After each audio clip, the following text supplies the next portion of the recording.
Hello everyone, welcome to Re academy. So आज हम discuss करने वाले हैं मिनिमम वेज एक्ट 1948 के प्रैक्टिस क्वेश्चन। ये सारे क्वेश्चन काफ़ी इंपॉर्टेंट और काफ़ी एग्ज़ाम ओरिएंटेड है ईपीएफओ एग्ज़ाम के लिए। ये बात आपको पता चलेगी जब मैं सारी क्वेश्चन करवाऊंगा आपको, और करवाते हुए ऐसे पॉइंट्स, ऐसे क्वेश्चन जो कि ईपीएफओ एग्ज़ाम में पूछा जा चुका है प्रीवियस ईयर में, वो सारे पॉइंट्स को भी मैं हाईलाइट करते हुए चलूँगा ताकि आप एक कनेक्टिविटी पैदा कर सको कि कैसे क्वेश्चन पूछता था और क्या ये क्वेश्चन जो हम कर रहे हैं ये इंपॉर्टेंट है या नहीं आपके लिए। ठीक है, तो स्टार्ट करते हैं आज का पहला क्वेश्चन। पहला क्वेश्चन कह रहा है, objects of passing of the minimum wage act 1948 is या आर। 1948 का जो मिनिमम वेज एक्ट था उसका ऑब्जेक्टिव क्या था, यहाँ पे हमसे ये पूछ रहा है। ऑप्शन ए है to make available to employees certain minimum amenities and benefits in working condition. क्या वो जो जहाँ पे वो पर्सन वर्क कर रहा है वहाँ उसको सुख सुविधाएं या आराम सहूलियत देने के लिए ये एक्ट अवेलेबल, क्या ये एक्ट है। या ऑप्शन बी कह रहा है to provide for fixing minimum wage rate of wages in each and every kind of employment. यहाँ पे यही चीज़ आपको पकड़नी है। यहाँ पे कीवर्ड क्या है, each and every kind of employment. ठीक है, तो क्या ये हर तरह के एम्प्लॉयमेंट में मिनिमम वेज की बात करता है ये एक्ट, ये आपको बताना है। या थर्ड पॉइंट कह रहा है to provide for fixing minimum rate of wage in schedule employment, या वो शेड्यूल जो मिनिमम वेज एक्ट 1940 एक्ट के अंदर शेड्यूल दिया हुआ है एम्प्लॉयमेंट का, उस शेड्यूल में जितनी भी एम्प्लॉयमेंट्स लिखी हुई है, ठीक है, या उन्हीं एम्प्लॉयमेंट के लिए या ये एक्ट है, या ऑल ऑफ द अबव, या हर, जो सारी ऑप्शन करेक्ट है। तो ये आपको यहाँ पे बताना है। तो इसका राइट आंसर होता है option C, to provide for fixing minimum rate of wage in certain employment. जब आप एक्ट पढ़ोगे तो वहाँ लिखा हुआ है सर्टन एम्प्लॉयमेंट, और जो सर्टन एम्प्लॉयमेंट है वो एक्ट के अकॉर्डिंग कौन सा है, शेड्यूल एम्प्लॉयमेंट। एक्ट में जब आप एक्ट को पढ़ोगे तो वहाँ पे एक शेड्यूल एम्प्लॉयमेंट दिया हुआ है, शेड्यूल एक दिया हुआ है, उसमें सारी एम्प्लॉयमेंट्स, वो सारे काम जहाँ पे एक्ट एप्लीकेबल होता है, उस सारे काम की एक लिस्ट दी हुई है। ठीक है, तो इसका राइट आंसर हो गया शेड्यूल एम्प्लॉयमेंट के लिए। और हाँ, ये क्वेश्चन जो है, ये क्वेश्चन ईपीएफओ एग्ज़ाम में पूछा भी जा चुका है, किसी अलग तरीके से पूछा जा चुका है। ये सेम टू सेम यही पॉइंट आया हुआ था कि शेड्यूल एम्प्लॉयमेंट के लिए है या किसी और एम्प्लॉयमेंट के लिए। ठीक है, तो ये आपको ध्यान रखना है। सेकंड क्वेश्चन कह रहा है, minimum rate of wages may be fixed with reference to wage period which may be. जो वेज पीरियड जो सेट करना होता है वो किस रेफरेंस के हिसाब से सेट किया जाता है, आवरली बेसिस पे या डेली बेसिस पे या मंथली या एनी ऑफ द अबव। तो आपको इसका राइट आंसर आपको यहाँ पे बताना है। तो इसका राइट आंसर है option D, any of the above. ऊपर में से कोई भी हो सकता है। देखिए, जो सेंट्रल गवर्नमेंट है और स्टेट गवर्नमेंट है वो दोनों ही अपनी जुरिडिक्शन में अपने ही हिसाब से minimum rate of veg fix कर सकती है। ठीक है, या तो वो टाइम वर्क के हिसाब से कि कौन पर्सन, कौन सा एम्प्लॉय कितने टाइम के लिए वर्क कर रहा है, या पीस वर्क के हिसाब से वेज फिक्स किया जा सकता है, या ओवर टाइम वर्क के हिसाब से, या कोई भी अदर वर्क के हिसाब से। इसके अलावा आवरली वर्क के हिसाब से, डेली के हिसाब से, या मंथली के हिसाब से, या any other period prescribed by central and state government. ठीक है, तो ये सेंट्रल और स्टेट गवर्नमेंट की ज्यूरिसडिक्शन है, उसकी पावर है। जनरली इसका आंसर क्या होगा, any of the above. Question number 3 कह रहा है, विच of the following is not a method of fixing minimum veg under the minimum wage act 1948। नीचे गिवन मेथड में से कौन सा मेथड मिनिमम वेज फिक्स करने का नहीं है। ठीक है, यहाँ पे नॉट पूछ रहा है, आपको यहाँ ध्यान देना है। Option A notification method, option B committee method, या ऑप्शन सी बार्गेनिंग मेथड, या option D none of the above. कौन सा method minimum wage rate fix करने के काम नहीं आता। तो इसका राइट आंसर है ऑप्शन सी, बार्गेनिंग मेथड।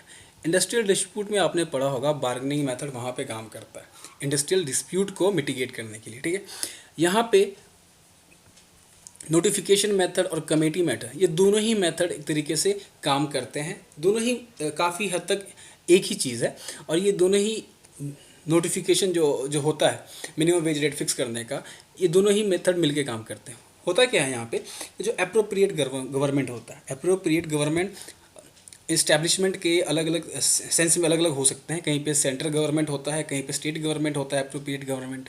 ठीक है, तो अप्रोप्रिएट गवर्नमेंट जो होता है, सेंट्रल या स्टेट जो भी हो, वो एक कमेटी बनाते हैं ठीक है। वो एक कमेटी बनाते हैं, कमेटी फिर डिफरेंट डिफरेंट सब कमेटीज बना लेती है, और ये जो कमेटी होती है वो इंक्वायरी करती है मिनिमम वेज के ऊपर, वो इंक्वायरी करती है। इंक्वायरी करने के बाद वो एडवाइस देती है कि इतना वेज फिक्स करो, इतना होना चाहिए, इतना नहीं होना चाहिए। वो एडवाइस किसको देती है? फिर अप्रोप्रिएट गवर्नमेंट को ही देती है, और फिर अप्रोप्रिएट गवर्नमेंट नोटिफिकेशन निकालता है, ठीक है। अप्रोप्रिएट गवर्नमेंट नोटिफिकेशन निकालता है, और वो नोटिफिकेशन में जो भी वेज रेट फिक्स किया गया है वो 3 महीने के अंदर इन्फोर्स होना चाहिए, ठीक है। 3 महीने के अंदर अंदर इन्फोर्स होना चाहिए। तो यहाँ पे आपको पता लग रहा है कि कमेटी मेथड भी है, और कमेटी क्या करती है, एडवाइस जब देती है तो गवर्नमेंट नोटिफिकेशन भी निकालती है। तो यहाँ पे ऑप्शन सी है जो नहीं है, बाकी ऊपर के दोनों ऑप्शन यहाँ पे करेक्ट है। Question number 4, minimum wage are as fixed under the minimum wage act 1948 must be revised at least once in, ठीक है। मिनिमम वेज ऑफ जो एक्ट है उसे, जो मिनिमम वेज है वो कितने सालों बाद एक बार रिवाइज करना ही करना है, ठीक है। वैसे आप कर सकते हो, उससे पहले भी कर सकते हो, ठीक है, लेकिन कितने साल पे करना ही करना है यहाँ पे ये पूछ रहा है। Option A 2 year, option B 3 year, option C 5 year, या not mention under the act. तो ऐसा नहीं है, एक्ट में मेंशन है। इसका राइट आंसर है हमारा यहाँ पे ऑप्शन सी 5 ईयर। 5 ईयर के बाद मिनिमम वेज जो है, मिनिमम रेट जो है वेज का, उसे फिक्स करना कंपलसरी है, ठीक है। इसके अलावा अप्रोप्रिएट गवर्नमेंट डिसाइड करेगा कि कब वेज, अपने हिसाब से कब वेज देना है, बढ़ाना है, कब वेज घटाना है, ठीक है। लेकिन 5 ईयर के बाद एक बार वेज फिक्स करना ही पड़ेगा, रिवाइज करना ही पड़ेगा, ठीक है। Question number 5, which of the following legislation apply to unorganised sector workers in India. नीचे गिवन में से कौन से जो एक्ट है वो अनऑर्गेनाइज्ड सेक्टर वर्कर पे एप्लीकेबल होते हैं, ठीक है। यहाँ पे पूछ रहा जो होते हैं। Option A minimum wage act, option B child labour provision and regulation act 1986, या option C contract labour regulation and abolition act 1970, या option D all of the above. इसका राइट आंसर आपको बताना है यहाँ पे। तो इसका राइट आंसर है option D all of the above. ऊपर दिए गए सारे ही एक्ट अनऑर्गेनाइज्ड सेक्टर के वर्कर को इंक्लूड करता है, कवर करता है, ठीक है। अगर आप गूगल करो या अगर आप कंपेयर करो डिफरेंट एक्ट्स को, तो आप पाओगे कि जो अनऑर्गेनाइज सेक्टर के वर्कर है ना, कैसे पता लगता है कि वो अनऑर्गेनाइज सेक्टर के। पहली बात, वहाँ तो कोई ट्रेड यूनियन नहीं होगी। जनरली ट्रेड यूनियन कहाँ होती है? ऑर्गेनाइज सेक्टर में ही होती है, ठीक है। वहाँ ट्रेड यूनियन नहीं होगा। इसके अलावा अनऑर्गेनाइज सेक्टर के जो वर्कर होते हैं जनरली वो एम्प्लॉय स्टेट इंश्योरेंस एक्ट में नहीं होते, कवर नहीं करते। उसके अलावा एम्प्लॉय प्रोविडेंट फंड यानी मिसलेनियस एक्ट जो है, प्रोविज़न जो है, उसमें भी वो कवर नहीं होते। इसके अलावा पेमेंट ऑफ ग्रेचुटी और maternity benefit act, in act में जनरली अनऑर्गेनाइज्ड वर्कर कवर नहीं होते हैं। तो इनके अलावा जो एक्ट बचते हैं उनमें अनऑर्गेनाइज वर्कर आते हैं। आप इस तरीके से याद कर सकते हो। आप ये 4 पॉइंट याद कर लो, ESI act, EPF miscellaneous provision, और पेमेंट ऑफ ग्रेचुटी और मैटरनिटी बेनिफिट, ठीक है। इसके अलावा और ट्रेड यूनियन भी। इसके अलावा जनरली अनऑर्गेनाइज वर्कर हर एक्ट में आ ही जाते हैं। नेक्स्ट क्वेश्चन देखते हैं।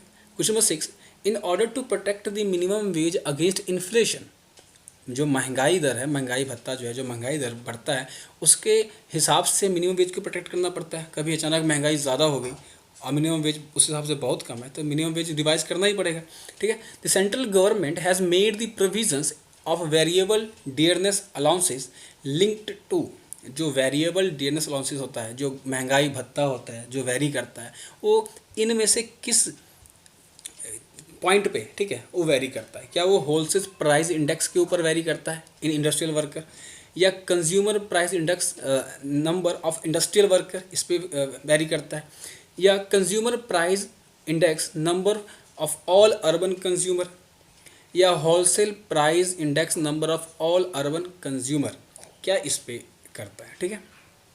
जनरली इस्टेब्लिशमेंट की बात हो रही है, इस्टेब्लिशमेंट में वर्कर होते हैं। आप अगर थोड़ा सा ऐसे हिंट लगाओ तो नीचे के 2 ऑप्शन कट जाते हैं, ठीक है, नीचे के 2 ऑप्शन कट जाते हैं, तो ऊपर बचे होलसेल और कंज्यूमर। तो अगर आप एक्ट को अच्छे से पढ़ो, ठीक है, तो वहाँ पे आपको रिटर्न लिखा हुआ मिलेगा कि जो वेरिएबल डियरनेस अलाउंसेस होते हैं वो लिंक्ड करता है option B consumer price index number for industrial worker, ठीक है, नंबर फॉर इंडस्ट्रियल वर्कर इस पे जो वेरिएबल डिनर्स अलाउंसेस है वो वेरी करता है, ठीक है। इसके अलावा आपको ये बात याद रखनी है कि both central and state government के पास पावर है रिवाइज करने का, ठीक है। अपने अपने जुरिस्डिक्शन में सेंट्रल गवर्नमेंट और स्टेट गवर्नमेंट अपने अपने तरीके से रिवाइज कर देगा। इसके अलावा जो वेरिएबल डिनर्स अलाउंसेस होता है वो रिवाइज्ड होता है पीरियडिकली, ठीक है, ट्वाइस अ ईयर। आपको याद रखना है ट्वाइस अ ईयर, एक साल में 2 बार जो ये वेरिएबल डियरनेस अलाउंसेस है, जो ये महंगाई भत्ता वाला है, ठीक है, ये एक साल में 2 बार रिवाइज होता है। जनरली सेंट्रल गवर्नमेंट स्पेयर की बात करें तो 1 अप्रैल एंड 1 अक्टूबर, ये 2 डेट है। डेट आप ना भी याद रखो, एग्ज़ाम में चांसेस कम होते हैं, लेकिन ये आपको याद रखना चाहिए कि ट्वाइस अ ईयर, एक साल में 2 बार वेरिएबल डियरनेस अलाउंसेस रिवाइज होते हैं, ठीक है। नेक्स्ट क्वेश्चन देखते हैं, question number 7, which of the following are the responsibilities of central advisory board. जैसा कि पता है इस एक्ट के अंदर 2 बोर्ड की बात होती है, एक सेंट्रल और स्टेट एडवाइजरी बोर्ड की। तो यहाँ पे पूछ रहा है सेंट्रल एडवाइजरी बोर्ड जो है उसका रिस्पॉन्सिबिलिटी क्या है, उसका काम क्या है, ठीक है। Option A, advising the central and state government in matter of fixation of minimum rate of veg. काफ़ी पॉजिटिव सेंटेंस है, ये बात सही भी है, ठीक है। एडवाइजरी बोर्ड बनाई जाता है इसीलिए ताकि जो वेज है उसके बारे में वो एडवाइस दें। Option B, advising the central and state government in the matter of the revision of minimum rate of wage, ये भी आपको बताना है। तो क्या जो एडवाइस करता है मिनिमम रेट ऑफ वेज के लिए एडवाइस करता है सेंट्रल और स्टेट गवर्नमेंट को, क्या ये बात सही है? या option C, coordinate the work of state advisory board, या वो कोऑर्डिनेट करता है स्टेट एडवाइजरी जो बोर्ड होती है, जैसे सेंट्रल बोर्ड है वैसे स्टेट बोर्ड को कोऑर्डिनेट करता है, क्या ये बात सही है? या ऑप्शन डी, सारी की सारी बातें यहाँ पे सही कही गई है। तो इसका राइट आंसर है option D, all of the above, ठीक है। तो ऊपर गिवन जो सारी बातें हैं वो जनरली सही है। जनरली इसका और भी क्या काम होता है, एक काम ये भी होता है कि ये जो स्टेट एडवाइजरी बोर्ड को तो कोऑर्डिनेट करता ही करता है, इसके अलावा जो सब कमेटीज़ बनती हैं, ठीक है, सेंट्रल गवर्नमेंट की और स्टेट गवर्नमेंट में भी जो सब कमेटी बनती है उनको एडवाइज़ करने का काम भी होता है। तो ये 4 काम होते हैं सेंट्रल एडवाइजरी बोर्ड के, ठीक है, ये बातें आपको याद रखनी है। नेक्स्ट क्वेश्चन देखते हैं। नेक्स्ट क्वेश्चन कह रहा है the central advisory board shall consist of following members nominated by central government. तो जो सेंट्रल गवर्नमेंट जो नॉमिनेट करती है उस सेंट्रल एडवाइजरी बोर्ड में इनमें से कौन से मेंबर हैं जो आते हैं? एम्प्लॉयर आता है, ऑप्शन बी एम्प्लॉय आता है, ऑप्शन सी इंडिपेंडेंट पर्सनस आते हैं, या ऑप्शन डी सारे के सारे आते हैं। तो इसका राइट आंसर है option D, all of the above. ऊपर गिवन तीनों की तीनों, ठीक है, क्योंकि ये जो सेंट्रल एडवाइजरी बोर्ड है ये सब ये ट्रिपार्टी है, ठीक है। यहाँ पे एम्प्लॉयर होगा, एम्प्लॉय होगा और गवर्नमेंट के अपॉइंट किए हुए नॉमिनेट किए गए मेंबर्स भी होंगे जिन्हें इंडिपेंडेंट पर्सन कहा जाएगा। तो ये ट्रिपार्टी बॉडी है। अच्छा, एक क्वेश्चन यहाँ पे ये है कि ईपीएफओ का एग्ज़ाम हुआ था जो पिछले साल हुआ था, 2017 का जो एग्ज़ाम था लास्ट ईयर वाला, उस एग्ज़ाम में एक क्वेश्चन आया था, क्वेश्चन नंबर 82, ठीक है। 82 में एक इंडिपेंडेंट पर्सन के बारे में क्वेश्चन था। तो ये बातें आपको याद रखनी है कि इंडिपेंडेंट पर्सन जो होता है वो not exceeding 1/3 of total number of member होंगे। जितने भी मेंबर हैं अगर 3 पर्सन है तो 1 पर्सन ही इंडिपेंडेंट पर्सन हो सकता है, क्योंकि मैंने बताया ना ट्रिपार्टी है ये, 3 पार्टियाँ, एक एम्प्लॉयर होगा, एक एम्प्लॉई होगा और एक सेंट्रल गवर्नमेंट के नॉमिनेट किए गए पर्सन होंगे जिन्हें इंडिपेंडेंट पर्सन कहते हैं। तो ये 1/3 है यहाँ पे, ठीक है। तो 1/3 से ज़्यादा नहीं हो सकते, ठीक है। इसके अलावा आपको याद रखना है कि सारे के सारे इंडिपेंडेंट पर्सन्स जो होते हैं वो नॉमिनेट किए जाते हैं सेंट्रल और स्टेट गवर्नमेंट अपने अपने जुरिस्डिक्शन के हिसाब से, जहाँ जो है वो नॉमिनेट कर देंगे, ठीक है। तो ये बातें आपको याद रखनी है। क्वेश्चन नंबर 9 कह रहा है to provide guidance for wage structure in the country a tripartite committee, this committee on fair wage, the committee on fair wage was constituted on. ये जो कमेटी ऑन फेयर वेज है ये कब constitute किया गया, डेट पूछ रहा है यहाँ पे, ठीक है। तो इसका राइट आंसर क्या होगा? 1946, 1948, 1964 या 1950? तो इसका राइट आंसर है ऑप्शन बी, 1948, ठीक है। 1948 को एक कमेटी बनाई गई थी, कमेटी ऑन फेयर वेज, ठीक है। अब जो कमेटी है ऑन फेयर वेज, ये एक लैंडमार्क हिस्टोरिकल डिसीजन था, ठीक है, क्योंकि इसने ही कंट्री में फॉर्मुलेट किया वेज पॉलिसी को। आपको याद रखना, ये काफ़ी इंपॉर्टेंट पॉइंट है कि ये जो कमेटी ऑन फेयर वेज है, ये एक लैंडमार्क हिस्टोरिकल डिसीजन था, क्योंकि इसी के एडवाइस के बाद कंट्री में वेज पॉलिसी एक बनी थी। वेज पॉलिसी की शुरुआत हुई थी कि किसको कितनी सैलरी मिलनी चाहिए, कितनी मिनिमम रेट ऑफ वेज होना चाहिए।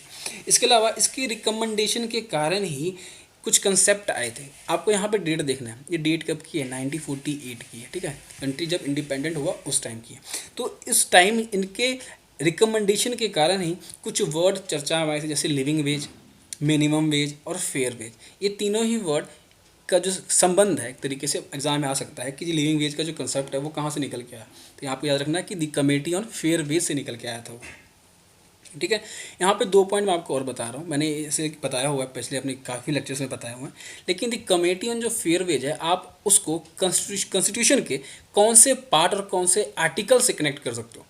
तो मैं आपको 2 आर्टिकल बता रहा हूँ, आर्टिकल 39 और आर्टिकल 43। ये आप खुद जाके पढ़ो, लक्ष्मीकांत उठाइए, उसमें पढ़िए और खुद से पढ़िए ताकि आपको खुद याद भी हो सके। मैंने अपने काफ़ी लेक्चर में बताए हुए हैं कि कौन कौन से आर्टिकल्स इंपॉर्टेंट है ईपीएफओ एग्ज़ाम के लिए, जो कि एग्ज़ाम में आते हैं। आप अगर ईपीएफओ का पेपर उठा के देखो तो 39 से क्वेश्चन भी आया हुआ है, 39, 43 ऐसे क्वेश्चन भी आए हुए हैं। तो आपको ये आर्टिकल्स पता होने चाहिए डीपीएसपी के। तो आप जाके एक बार पढ़ो आर्टिकल 39 और 43 और उस आर्टिकल को कनेक्ट करो, या एक कनेक्ट होता है कमेटी ऑन फेयर वेज से। नेक्स्ट क्वेश्चन देखते हैं। Under this act the appropriate government have the power to notify any employment where number of employees are working in schedule of employment to fix the rate of minimum wage. जो schedule employment है इस act के according, उस employment में rate जो fix करना है minimum wage, उसके लिए कितने मेंबर होने चाहिए, उस एस्टेब्लिशमेंट में कितने मेंबर काम करते रहने चाहिए। ऑप्शन ए 500, ऑप्शन बी 100, या ऑप्शन सी 1000 और मोर, ऑप्शन डी 250 और मोर। तो इसका राइट आंसर है ऑप्शन सी 1000 और मोर एम्प्लॉय होने चाहिए। तब जाके शेड्यूल के अंदर, इस एक्ट के अंदर जो शेड्यूल है उसके अंदर जो एम्प्लॉयमेंट है, तब जाके उस एम्प्लॉयमेंट में रेट फिक्स किया जा सकता है।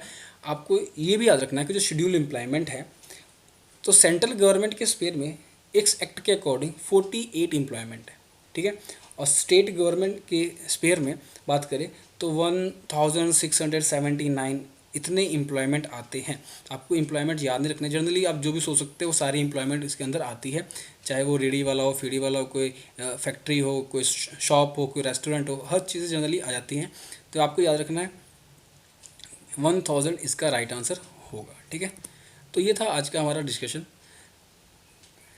अगर ये वीडियोस आपको अच्छे लग रहे हैं, कंटेंट आपको पसंद आ रहा है, तो आप लाइक कर सकते हैं, सब्सक्राइब कर सकते हैं ऐसे वीडियोस को आगे देखने के लिए। जब तक ईपीएफओ का एग्ज़ाम नहीं हो जाता, मैं ऐसे वीडियोस को कंटिन्यू रखूँगा। और भी कोर्सेज आने वाले हैं, जैसे आप वॉच कर सकते हैं, पॉलिटी के और मॉडर्न हिस्ट्री के क्लासेस स्टार्ट हो चुके हैं, क्वेश्चन मैंने डिस्कस करना स्टार्ट कर दिया है, वो भी आप देख सकते हैं। और इस वीडियो का PDF आप ले सकते हैं री अकेडमी के यूट्यूब टेलीग्राम चैनल से। तब तक के लिए ख्याल रखिए, थैंक यू।